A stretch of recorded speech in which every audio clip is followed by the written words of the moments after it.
আসলে অনেকেই আপনার ভিসা প্রসেসিং নিয়ে আননেসেসারিলি টেনশন নিয়ে থাকেন। আমি খুবই সিম্পলি আপনাকে প্রসেসিংটা বুঝিয়ে বলছি, এতে করে আপনার অনেকটাই টেনশন আপনার কমে যাবে, কারণ আপনি সহজেই বুঝে যাবেন।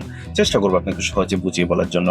কয়েকটা স্টেপ। প্রথম স্টেপ হলো আপনার ইউনিভার্সিটি এবং সাবজেক্ট চয়েস করা। দেন ওই ইউনিভার্সিটিতে অফার লেটারের জন্য অ্যাপ্লিকেশন করা। অফার লেটার আসার পরে সেকেন্ড আপনার যে কাজটা হলো সেটা হলো আপনি ইএমজিএস পেমেন্ট করা। ইএমজিএস পেমেন্ট করার পরে সাধারণত নর্মাল প্রসেসিং এ আপনার সব ডকুমেন্টস যদি ঠিকঠাক থাকে 70% হতে এটা নর্মালি 20 থেকে 25 দিন লেগে যাবে ইএমজিএস পেমেন্টের পরে, যখন আপনার 5% শো করবে। আফটার 70% আপনার ভ্যালিডেটর যখন বের হয়ে যাবে তখন আপনি ই ভিসার জন্য অ্যাপ্লিকেশন করবেন। ই ভিসার কিছু প্রসিডিউর আছে, সেটা পরে আলোচনা করব। ই ভিসা হয়ে যাওয়ার পরে আপনার টিকিট এবং ফ্লাইট প্রিপারেশন, মালয়েশিয়াতে যাওয়ার পরে দেন আপনি মেডিকেল করবেন।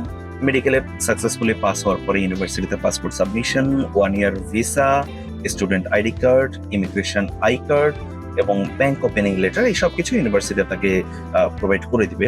সো এগুলা করার পরে আপনি সাকসেসফুলি মালয়েশিয়াতে মানে অবস্থান করতে পারছেন।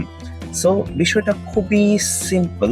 আপনি যদি তারপরেও কিছু না বুঝে থাকেন বা আপনার যদি এক্সট্রা কোনো কোশ্চেন থাকে, সেক্ষেত্রে আপনি আমাকে কমেন্টস করে জানিয়ে দিতে পারেন বা জিজ্ঞাসা করতে পারেন। আমি আপনাকে চেষ্টা করবো আরো সহজভাবে বুঝিয়ে বলার। ধন্যবাদ। দেখা হবে আগামী কোনো ভিডিওতে। আসসালামু আলাইকুম।